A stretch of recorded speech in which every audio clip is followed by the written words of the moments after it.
Well, if you don't know how to meditate, you just did it. That just took you into another realm. And there's a lot of gold dust in that realm. I live in the realm of gold dust. Together? I live in the realm of gold dust. Sometimes what it takes is take one idea clearly formulated in your consciousness, and things start shifting. And it can be the simplest darn idea in the world. Like golden snowflakes falling all around you. What kind of a strange image is that? And yet, you can start feeling it. You can feel a sense and a vibration. Feel in the palms of your hands and on your skin the air that's touching, and then you can feel it tingling. And then you get this idea that Charles Fillmore's talking about. He said, substance is born in the mind. You have no doubt sensed the everywhere present substance in your silence when it seemed like golden snowflakes were falling all around you. Golden snowflakes. You say, had somebody come up to me afterwards saying, well, I don't see it golden. I see it kind of another white. You know, I feel it in a kind of a white light. You know, I don't see anything because I don't have any visual sense at all in meditation. I just get a feeling, a sense, a vibration. It doesn't matter. It doesn't matter what your experience looks like. It's that you have the experience, and perhaps this golden snowflakes can help you. Look, I'm going to digress a little like I always do. Jesus, you know, how did he heal people? One person, he said, show yourself to the priest. A person who's religious, show yourself to the priest, because that would be their healing. To the other person who's not religious, don't show yourself to anybody. Keep quiet and don't tell anybody about it. Somebody else declare the truth. Somebody else, he would spit in their eye or spit in their face. I mean, he would do some wacky stuff. He would create a poultice and put it on them made out of mud. I mean, why did he do all these things? Because he was primitive? Because he was inconsistent? Because he was wishy-washy? No, because we each have a unique expression of God and an experience and a way of accessing the divine, which is unique to us. You're intellectual, you're emotional, you're physical. I don't know what you are, but whatever you are, that we're always, and that's why in this church, we have so many different ways of accessing. We're walking around laughing in laughter yoga. We're studying a book and reading it out loud and sharing ideas for the people who are more cognitive. We're doing the visual thing, the videos in the Prosperity Plus. We do all these different modalities because there's not one right way to do it. You know, there's the tango and the rumba and the cha-cha and the Grateful Dead going like this. And I mean, anything that you want to do, and it's all dancing. We each have to have our own unique expression. And I'm bringing this up to you because I lost my wallet. I lost my wallet yesterday, and every time I lose my wallet, I always say, thank you, God, for my new consciousness. Together. Thank you, God, for my new consciousness. Because what's in a wallet? Well, my driver's license, which is my identity, and all of the credit cards and cash, which is my substance, my prosperity wherewithal, and all my memberships, you know, my different things, which is how I identify myself. And now you say, Greg, don't make such a big metaphysical deal out of it. You lost your wallet. But you know, everything on the physical level is mirrored on the spiritual level. It's always, and without getting too heady about it, you can always kind of look at it and say, okay, what's going on here? Lynn and I are leaving on Thursday for Florida, and we're going to go on our annual retreat with Jane Elizabeth Hart's group. It's the people we meet online with every Wednesday night and meditate with. And they're people, in her case, she's been studying with for 20 years, for me 15 years. And it's going to be a really powerful thing. But when you do something like that, when you decide I'm going to take a spiritual step, you get prepared for that spiritual step, and sometimes the preparation is the release of that which is familiar. So I have a familiar identity. I think I know who I am, right? But I'm willing to let go of that somebody I think I am in order to grow into the somebody I can be. And symbolically, letting go of my wallet. By the way, I found my wallet, but that's I can see people are going, you ever find the wallet? I did, but this is what happened. Jason and I were coming from breakfast, and we're on the way to his piano lesson. He's found a wonderful new jazz piano teacher, and he's learning a lot of great things. But I thought, you know, we got about a 10-minute window of opportunity here. Just enough time if I rush real fast. to run into Whole Foods and get something I need and come on out on the way. And I went real fast. I must have gone too fast because when I showed up at the lesson, I didn't have my wallet. And I said, Jason, I don't have it. Actually, I knocked on the door in the middle of the lesson. The teacher wasn't too pleased, but I said, Jason, you didn't see my wallet. He says, no. And I just decided, I'm going to take this as a spiritual opportunity. Thank you, God, for this spiritual setup. Together? Thank you, God, for this spiritual setup. What does it do for me? It gets me to detach from outcomes. It gets me to let go of the physical plane. It gets me out of my complacency and out of my, things have been going really good in our lives. Nothing wrong with that. But sometimes you just need to shake things up a little bit. So I searched through all the parts of my car and my briefcase, and I did all the things, and I backtracked, and I did all the stuff, and I went to Whole Foods, and I called them, and I did all the things that you would do third-dimensionally. But I don't know. I just couldn't find it. I came back, picked Jason up, and said, Jason, I get the feeling I'm not going to find this wallet. And there's nothing lost in spirit. Together? There is nothing lost in spirit. But that doesn't mean you get the thing back. You get the golden snowflakes back. You get the spiritual substance back. Maybe I'd have to go get the wallet that's sitting on top of my dresser that I bought the last time I lost my wallet and then found it again. And it's been sitting there empty for years. So I could get that and I could go to the DMV and I can call all the credit card people and do all that stuff in order to what? Experience a new identity. And I started getting excited about it. I started getting excited about having a new identity. You're looking at me like, oh, come on. Yes, I did. And Jason said, I just get the feeling, he says, did you do this? Did you do that? So anyway, and I keep just saying, thank you, God, thank you, God, thank you, God, together. Thank you, God, thank you, God, thank you, God. See, if you have a prayer and you need it answered, you first of all have to let go of the form of it and then lift up into the higher possibility. When Myrtle Fillmore overcame 2 terminal diseases, she said, first of all, she had no physical symptomatic changes for the better whatsoever. But she said, I was lifted up above negation into that higher possibility, and I felt better. I felt better. And so I felt better. I was lifting up. I imagined that spiritual thermometer, and I lifted above a 5 on the scale of 1 to 10. I lifted up into that place. I said, I lift this wallet up into its highest possibility. So whether or not I got the thing of it, I was willing. I was totally surrendered. And of course it's inconvenient. Of course it's not to my liking. But it's okay. It's okay. And you think about your situation. You just have to let go of the form and then move into it. So, got home. The answering machine's blinking. That guy on the way to Mass, a good-hearted Catholic man on the way to Mass, had picked up the wallet, found it in the parking lot where I had parked, and looked us up on the internet, and we had the most wonderful conversation and the great thing. And Jason said to me when I got home, he said, Dad, you said you were going to find your wallet. And then I thought, does he mean he wouldn't find his wallet, but somebody else would? That's maybe, and I thought, I couldn't mean it. And I realized, yes, that's what it meant completely.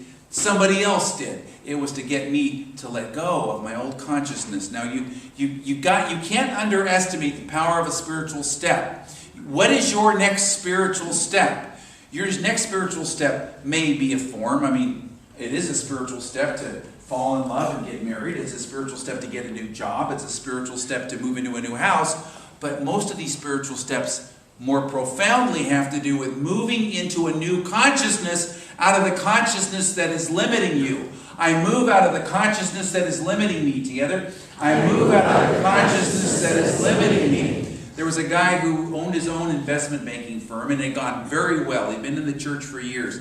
And he came to me and he said, Greg, I've been working with these principles, and every door seems to be closed, and everything seems to be shutting down, and I want to know, what am I doing wrong, and what's wrong with how I'm practicing these principles that things aren't working for me? And I said, they are working. You've been telling me for months, and I think years from my recollection, that you were supposed to relocate, that you knew that this was not what you were supposed to keep doing, but because it was so successful, he wanted to keep doing it. He said, I don't know, I feel like I've been banging up against a brick wall. I've been banging my head against a wall. I said, no, it's not a wall. It's the inside of a shell.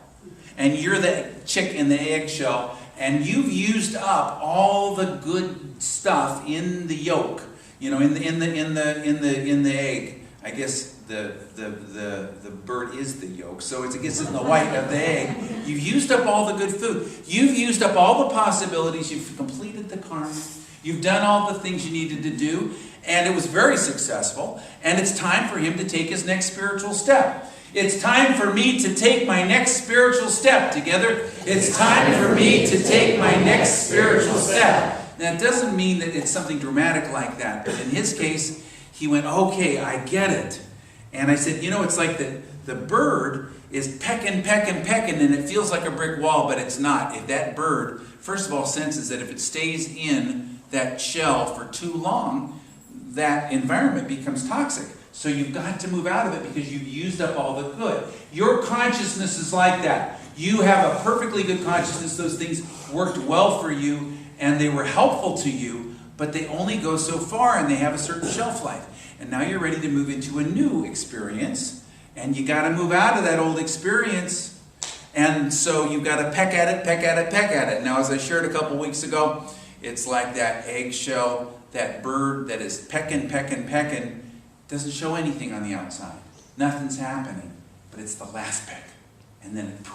So the spiritual practices that you do, there are spiritual principles that you're practicing, which he was doing. He was doing his affirmations and his visualization, meditating every night, going into the silence. He was tithing, he was forgiving. He was doing all the things he needed to do, but it was because it was time for him to get out of it. Now, something else about that egg. That chick inside the egg thinks its whole universe is defined by what? By as far as it can see and feel. That eggshell is its whole universe. It is the God of its limited universe, and it takes a tremendous step in humility to recognize that there's a whole world out there beyond your hard shell. And when you move into your new consciousness, you move out of that familiar something where you're the God of your own little eggshell out into the world of possibilities, which kind of looks scary at first because it's not familiar, and it takes a certain humility.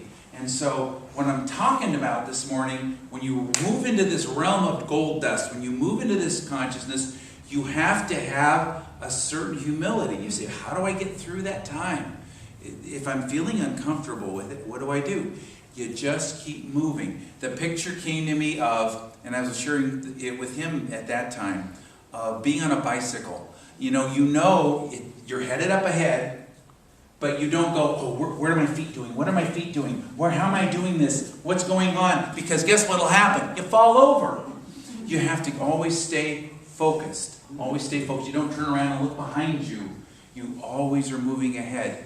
I don't want to overdo the analogy too far, but I want you to think about what is my next spiritual step. It doesn't necessarily have to do with selling your investment bank. It has to do with moving in consciousness to a new place, and it may be something you've been preparing for a long time, and you've been pecking at it, and it's ready to break free, but you've got to be willing to move forward, and it's unfamiliar. It's unfamiliar. Lynn and I had this experience, and that's how we got together. I had a Unity minister friend say to me, when I told him the whole story, which I always tell in little bits and pieces on Sundays, when I told him the whole story at the time, he said, my gosh, Greg, that was a God job. That whole thing was a God job, and it was a God job. Lynn, when she was, we were talking last night at midnight. On Saturday nights, we have a time where we kind of talk and kind of go deep together. And she was saying, when I was in 7th grade, I made my list of what I wanted in a husband, and it included an important spiritual part. But she'd had relationships and she said it always was the spiritual part that did it in, because it wasn't there. And she even was getting advice from people close to her saying, hey, you don't really need that. They'll come around, or you can live with it, whatever, settle. And it's like, no. And she got very clearly, you will not meet him here. And there she was in Iowa. So you will not meet him here.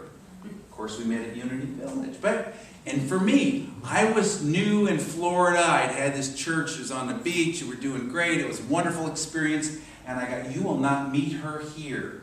Now, it's been years, and I really was thinking I wanted to get married. I wanted to really do that. And I got, you will not meet her here. What that did for us, when it got us off the hook, each of us independently, not knowing about the other one's guidance or what's going on, where we let go that if you're not going to meet him here, what do? You just live your life. You go out with kind of the what the heck attitude. And when I used to sell brushes door to door for Fuller Brush to put myself through college, my manager called it the what the hell attitude. He said, you get to the point where you just don't care whether you're going to sell it or not. He says, and then everybody will buy it from you because you don't care anymore. And so you have this attitude of just kind of a playfulness. And you just kind of playfully going through life because you're not taking it so seriously.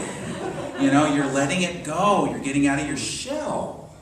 Right? And so there we were. And it was a God job. And I've often shared it. It was like we were put together and put together and put together and put together until the family stopped. And the situations one after another. Until that day when I got, what do I get her for a present? And I got an engagement ring. And I went, what? And it's not too soon, So because we had to let go. But we had to let go of everything.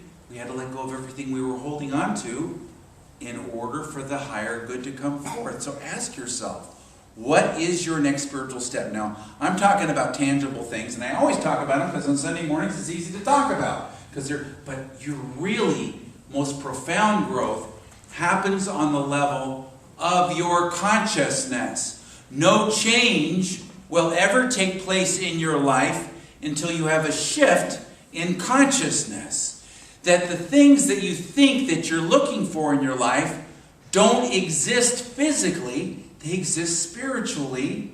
And I had to let go, in terms of my wallet, of the form of getting my wallet. I completely was surrendered, well, mostly, of finding it physically. I would prefer to find it physically, but it was like, okay, I just kind of laughed at myself for my resistance. It's like, it's going to be, inconvenient if I can't get what it is I want physically, but it's okay. It's going to be okay. I'll get through it, and it'll be a great opportunity. So I said, thank you, God, for this great opportunity. Together? Thank you, God, for this great opportunity. And I kept my spirits up by going, thank you, God, thank you, God, thank you, God. Together? Thank you, God, thank you, God, thank you, God. And then it opened up. But you've got to be willing. Now, this is subtle stuff, so don't get too hung up on it, but think about it. The answer you're looking for isn't the thing of it. It is the divine idea behind it. And sometimes it's good to pray, thank you, God, for the divine idea of perfect transportation instead of programming for a specific car. Don't bottom line it. It doesn't mean you can't have an idea. You can't have an idea of it.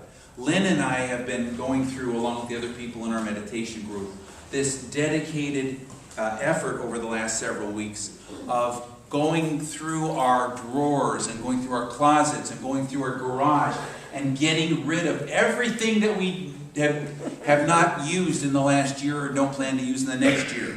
You say, well, what good is that? When you take a physical step like that, what you're doing is giving yourself an opportunity, as above, so below, to have a change in your consciousness. And so we've been letting go of stuff. And part of that is I'm finding all kinds of really weird and wacky stuff. Old things that I wrote. Oh, I can't believe this. What is this stuff? And she's finding things too. One of them was my lists that I used to journal with and to do my outlining when in 2008 and 9 we were looking for a new place to be. 2009. What did we have in mind? I wrote down pages and pages. Now you say, Greg, you just said a second ago it's about the gold dust and the non-physical, and that's what Paul said. Yes, but sometimes you got to start where you are and get it out and put it on paper and then let it go. And so as I read through it, I found that the spiritual essence of everything I wrote down was fulfilled, not always the literal thing. The literal thing actually fulfilled the spiritual essence better. And I remember at the time, Jane Elizabeth Hart saying to me, Greg, You've been ministering for 30 years. You can minister pretty much anywhere. But those kids need their perfect school. And Rosalie and Jason. And Lynn needs her perfect place to begin her psychotherapeutic practice. She's just gotten her degree. And so that's where you need to be putting your energy, and then trust that the church will be just right. And so this has been the most incredible experience for the kids. There are no school districts in the country that could have given them the support. They got better education, support, administration, and teachers in the public schools here than the private schools we had them in Michigan. And the quality, and we think about it, we're grateful for it every day, and they talk about it all the time, about there's no bullying. Rosalie said, in all these 6 years we've been here, she never seen a single instance of bullying. Not one. And it happened all the time where we came from. What's the difference? Because the consciousness of the teachers and the administrations. And Lynn, she had a wonderful experience as an intern doing therapy with people, but she told me, I'll give somebody an assignment, something to journal, something to forgive, or to do some work on, and I'll have to spend 7 weeks or 4 weeks or 3 weeks trying to get them to do it and encourage them, and finally I sometimes can get them to do it. She moves to Chicago, and it's like she gives somebody an assignment, they come back and they say, okay, I did that, what's next week? It's just, city of big shoulders. It's like the kind of people here are like, hey, I'm going to do the work, this is it. And people are motivated. That doesn't mean people are less than anywhere else, but it was the perfect environment for her to do that work. For me, this has been the perfect environment for me to open my heart, because this is a heart-opening church. And that's what I've been working, that's what my MO is in my whole lifetime coming into this. So it's opening the heart and connecting on the level of heart. Because I've got a great intellect, but it's the heart that needs to open. So in your life, go ahead, outline, write it down, do that work. That's important, but then let it go. Because what you really want is the essence behind a thing. What you really want is the spiritual substance, and then it will outform as needed. Charles Fillmore, I just was going through some things, and I found Charles Fillmore's writing about his great healing experience. And as he did this healing, he wrote about it elsewhere, he didn't outline specific outcomes. He didn't do anything that this has to look a certain way, or visualizing this or that. He instead imagined gratitude, light, and energy in the spiritual centers of the body that then outformed as his healing, not specifically forcing an outcome. So I'm going to read to you what Charles Fillmore, it's kind of long, so hang in there, strap yourself in here. But it's a good story, and it illustrates this very well. He said, I was a boy of 10, and I was taken with what was first diagnosed as rheumatism, but developed into a very serious case of hip disease. I was in bed for over a year, and from that time I was an invalid in constant pain for 25 years, until I began to apply divine law. 2 very large abscesses developed on the head of the hip bone, which the doctor said would finally drain away my life. But I managed to get about on crutches with a 4-inch cork and steel extension on the right leg. The hip bone was out of the socket, and the leg shriveled and ceased to grow. Everything became stiff. My whole right side became involved. My right ear became deaf. I couldn't see through my right eye. From hip to knee, the flesh was a glassy adhesion with but little sensation. When I began to apply spiritual treatment, there was for a long time only a slight response in the leg. But I felt better. And that I'm going to stop. You lift yourself up above negation.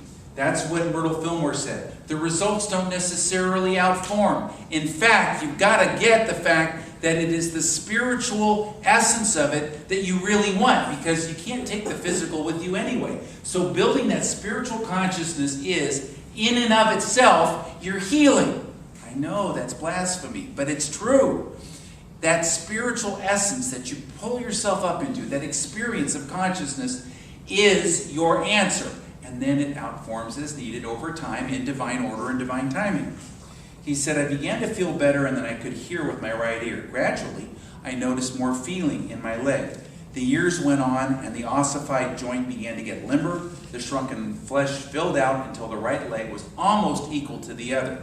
Now, he came very close, but it was always just a little bit less, but still it was profound.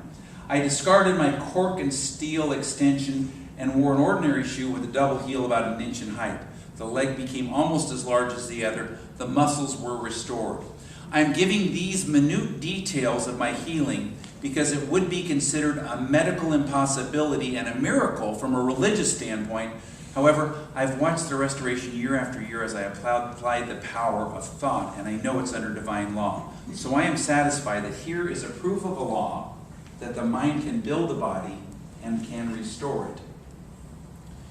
So what he did here was not a physical attachment to an answer, but getting behind it to the spiritual idea. When he did his spiritual work, he shared elsewhere, he visualized light and felt energy in the cells of his body, in the center of every atom and molecule and cell, and it was not to formulate a specific outer answer. Now, this is going to sound kind of challenging, but how many of you know Eric Butterworth? Eric Butterworth, the writer?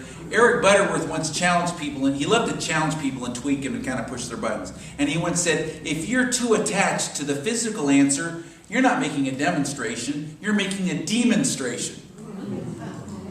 I thought that was funny, but it's his point being, you're making a false god out of the physical thing of it. Instead, get behind it to the essence of it. Paul, the Apostle Paul, wrote these words. Now, if what you're hoping for is in front of you and you can see it, that's not hope. How can you hope for what you can see before your eyes? But if you hope for something that's invisible, you will steadily wait for it. And then he says something that's really deep, and I hope it resonates with you like it did with me when I was working on this. He said, of course, we really don't know how to pray correctly, but the Spirit itself intercedes for us with groans unutterable. What is that? Groans unutterable. Meaning that we have our ideas of what we're praying about, and then the Spirit, God's Spirit, the spiritual energy in essence, the higher self of us, will take that and turn it into what's really needed. With groans, meaning a prayer that you can't even understand, unutterable. And the examiner that dwells in your heart knows what that Spirit has in mind, because it's God's will to plead on behalf of the holy.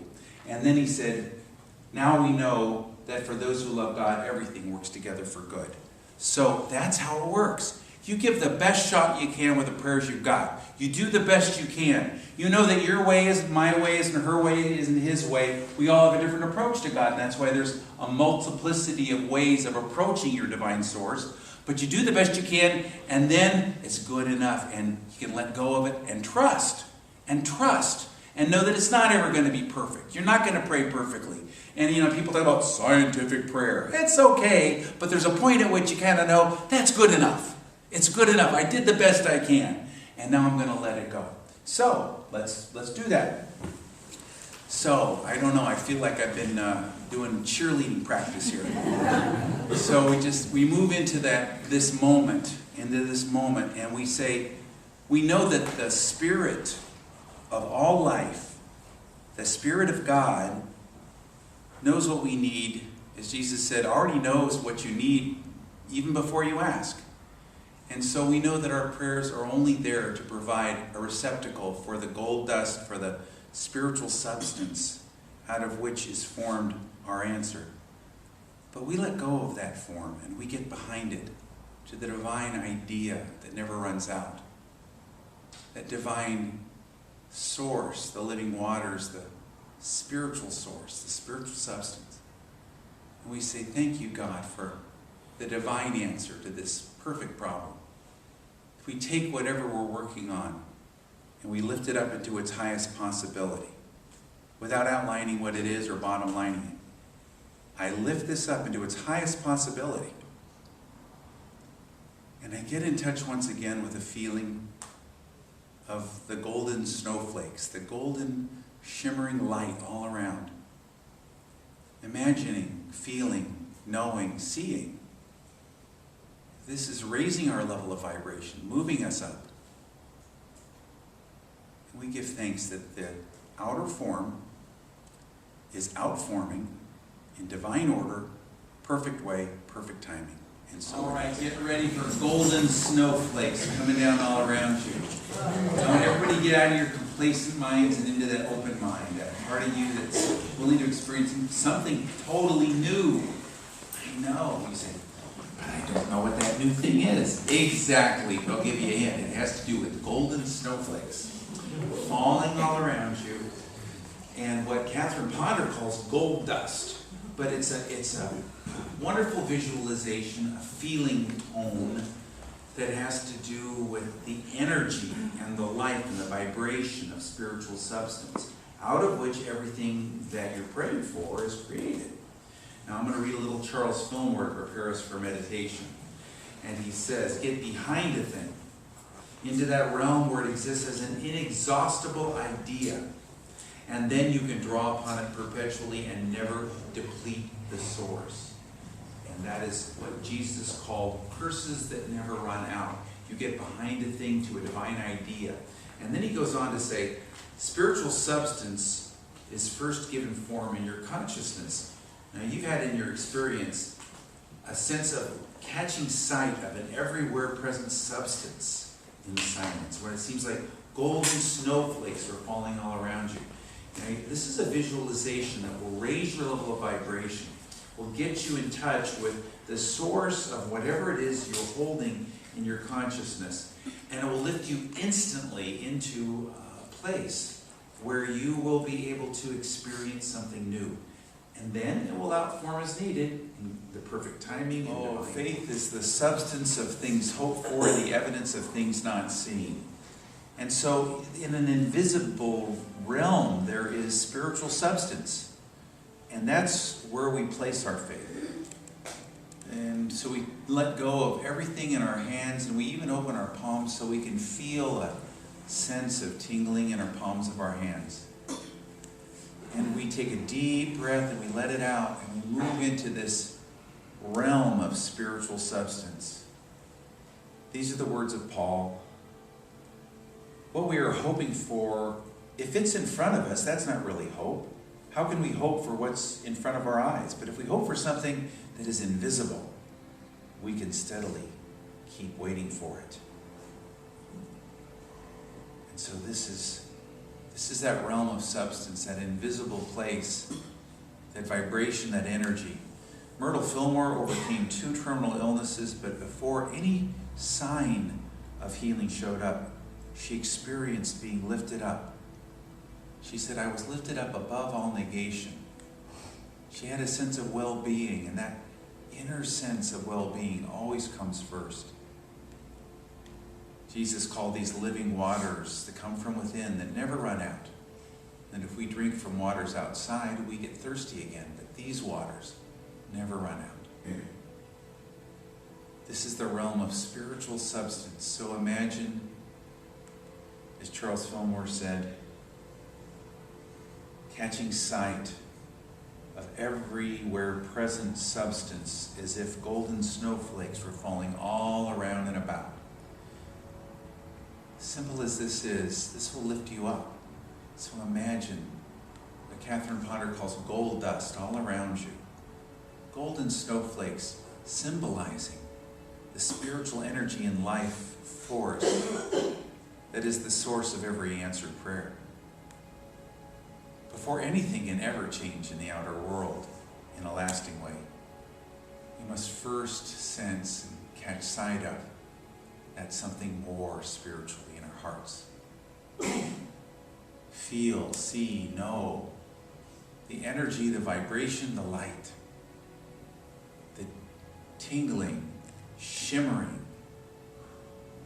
as if there was gold dust in the air, golden snowflakes. Feel it.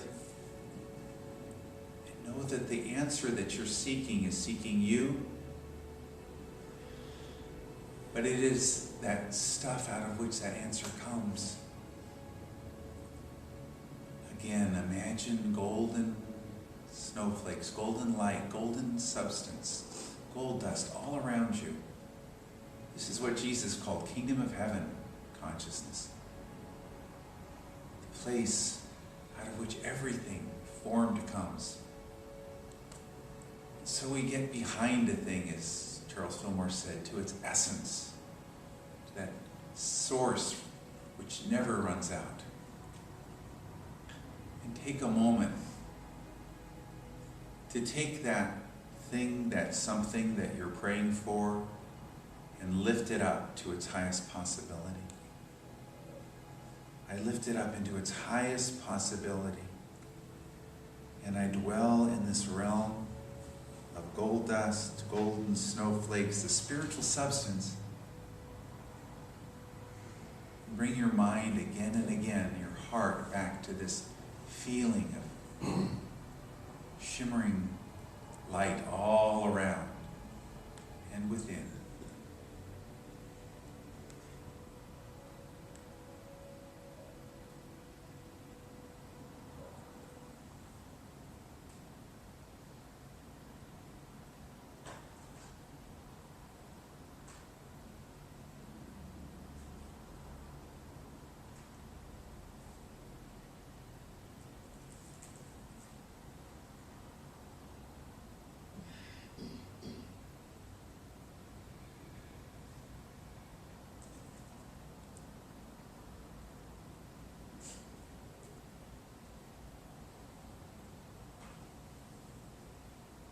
Golden snowflakes, spiritual substance, light, life energy.